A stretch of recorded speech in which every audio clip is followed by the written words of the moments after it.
Welcome to the Leadership Spark podcast, where we equip you to be the great leader your people deserve. This is Corey, and today I'm wrapping up a 6-day focus, I think it's 6 days, on alignment and the power of alignment when it comes to you being effective as a leader, and the need for you to drive alignment and sustain alignment and ensure alignment, and why it's important to your team, and how you can actually activate that into action. And so yesterday we talked about the alignment cascade and things that you can think through, a very pragmatic framework that you can use to be able to make sure that your team is clear when it comes to outcomes, when it comes to priorities, and when it comes to behaviors. And so today I want to give you another one.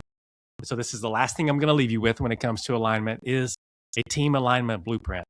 And this is an acronym built on the word clear, because you want clarity and you want all the things that we've talked about, whether it's the vision or the goals or the priorities or the roles or the behaviors, the standards, whatever that may be, you want it to be clear. And so I want to give you a practical blueprint that you can use to consistently drive and maintain alignment on your team. And it's built off of the word clear.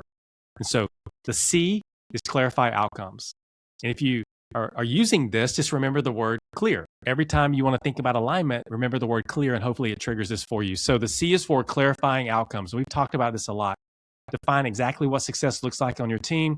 Break your big goals into measurable results. When everyone knows the target, they can confidently move towards the target without waiting on you. And that's been a theme about alignment. And when you drive alignment with your team, you actually free yourself up because your team can work independent of you. And so the C is clarify outcomes. The L is lead roles and priorities. Make it crystal clear who owns what and what everybody's role is and what matters most right now. Do that and your team will be more aligned than they are if you're not doing that and people are confused about their role and their priorities. So the L is lead roles and priorities. The E is explain and communicate. Share the why behind decisions that you make, not just the what. Help people understand the bigger picture of what you're trying to drive and accomplish as a team. But you have to be consistent with this message. Consistent messaging helps your team see this bigger picture and understand how they fit into it, how their work connects to directionally where you're going as a team. And so you want to E, explain and communicate. A, align with routines.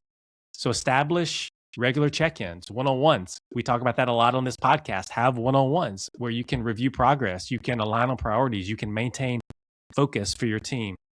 Weekly one-on-ones, again, is a great place to be able to do that, to create a rhythm, to be able to prevent drift from happening, keeping priorities visible, and allowing for these course corrections every week to happen to keep everybody aligned. And that's the kind of work that it takes. It takes hands-on course correcting real time to keep your team aligned. So that's the A. And the R in the word clear is reinforce ownership and accountability. Empower your team members to make decisions over the scope of work they're responsible for. Coach instead of doing as a leader. Move more into coaching instead of doing, guiding instead of correcting. That's where you want to be as a leader if you want your team to perform at its optimal level. Celebrate wins. That's your job as a leader. Learn from the mistakes and the missteps that happen in order to keep your team aligned so that ownership becomes the norm and not the exception. The ownership that your individuals on your team take with their work is something that you want to be consistent within your team. And so use the word clear as a practical tool and check yourself. Are our outcomes clear? Are priorities clear? Am I explaining, communicating at the level that I need to?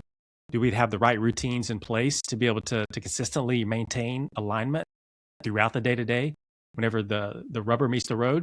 And am I reinforcing ownership and accountability? And if I am clear, using this acronym CLEAR, then you will put yourself in a position to be able to drive more alignment on your team. And so hopefully these 6 days have helped you frame up and think about alignment. It is significant. I can't even think the right word to use to express the urgency and the importance of keeping your team aligned if you want to achieve the things that you want to achieve.